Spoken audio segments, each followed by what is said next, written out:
ఈ అమ్మవారి గుడి ఒడిశాలో గంజాం జిల్లా అనే బరంపూర్ నుండి 35 కిలోమీటర్ దూరాన ఉంది. ఈ మందిరం 51వ శక్తి పీఠంలో ఒకటి. ఇక్కడ దేవి తారాతారిణి ఆదిశక్తి రూపాన్ని పూజిస్తారు. మన భారతదేశాన 4వ ప్రముఖ తంత్ర పీఠములో ఒకటి.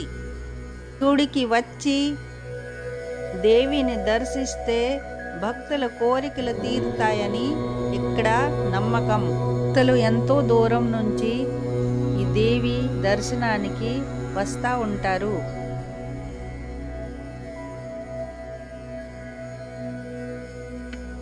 ఇక్కడ అమ్మవారికి దర్శిస్తే చాలా ఆనందం, ప్రశాంతంగా ఉంటుంది.